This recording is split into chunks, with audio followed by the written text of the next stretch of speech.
Selamat malam saudara yang dikasihi Tuhan. Kembali renungan malam hadir di tengah-tengah Anda. Pastinya Anda belum tidur, masih berkumpul bersama orang-orang yang Anda kasihi. Atau mungkin masih ada di antara Anda yang belum kembali pulang ke rumah. Malam hari ini renungan malam kita adalah Powerless. Dari Pendeta Dr. Erastus Sabdono bersama saya Yohana Ibrahim. Kita harus selalu menyadari dan mempertimbangkan adanya potensi dosa yang belum selesai di dalam diri kita. Belum selesai karena belum ada impuls atau rangsang Tuhan mau menyelesaikan keburukan kita, keruhnya bejana hati kita dengan membuat banyak hal. Karena Tuhan mau kita mulia. Jadi, jangan kita berpikir waktu di dunia tidak mulia. Nanti mati, lalu ada proses dibersihkan. Lalu masuk. Kalau seseorang tidak mulia sejak hidup di bumi, dia tidak bisa berkeadaan mulia di hadapan Allah. Sebab keadaan seseorang di hadapan Allah itu hasil akhir dari apa yang diperjuangkan sejak di bumi. Jadi kalau kita tidak berkeadaan mulia sejak di bumi, kita tidak akan menjadi anggota keluarga kerajaan surga. Di sini keselamatan bukan hanya keyakinan, tetapi realitas yang dihadapi. Kita tidak perlu pamer bahwa kita sudah mulia. Nyatanya kita memang belum sempurna.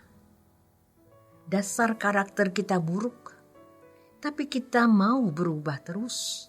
Dan ini harus menjadi agenda kita satu-satunya dalam hidup ini. Seseorang bisa tidak menikah, bisa tidak memiliki kekayaan, tapi jangan sampai ia tidak memiliki kemuliaan. Kita harus memeriksa diri, apakah kita sudah berkeadaan mulia. Kita itu sering tanpa sadar berusaha untuk menampilkan bahwa kita ini seseorang, dan itu sangat merusak. Lebih baik kita diam. Sebaliknya, biarlah kita memeriksa diri apakah masih ada potensi dosa di dalam diri kita. Sebab orang-orang yang nanti masuk menjadi anggota keluarga kerajaan Allah adalah mereka yang tidak berpotensi sama sekali berbuat sesuatu yang bertentangan dengan pikiran dan perasaan Bapa. Tidak berpotensi sama sekali. Kadang-kadang kita memang diam, tapi ada ganjalan di hati.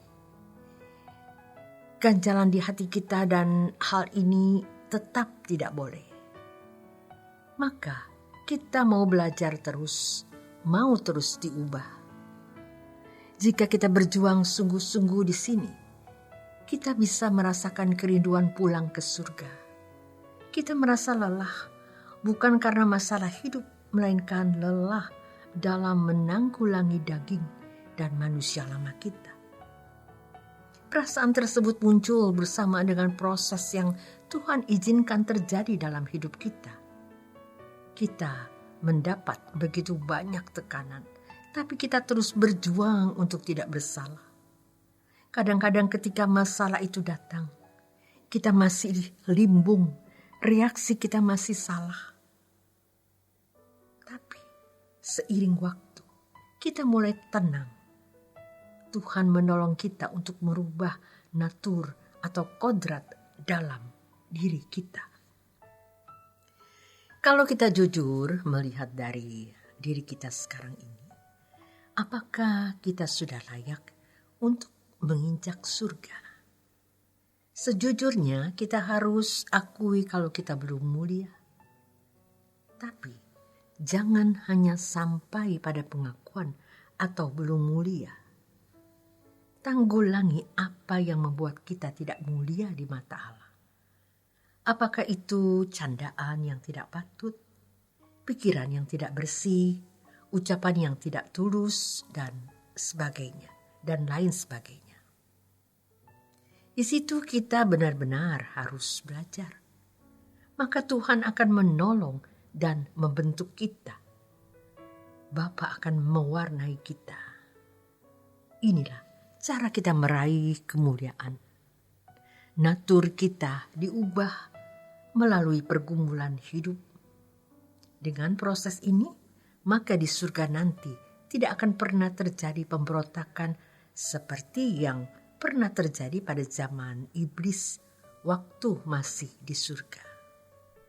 Karena orang yang masuk surga sudah melalui seleksi, yaitu selama umur hidupnya di bumi ini.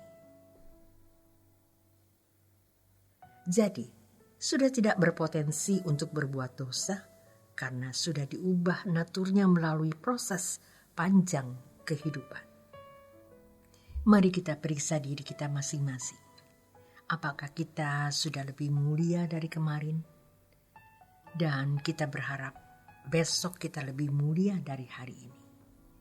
Makanya di 1 Petrus 1 ayat 17, firman Tuhan mengatakan, kalau kamu memanggil Allah itu Bapa, hendaklah kamu hidup dalam ketakutan selama menumpang di dunia.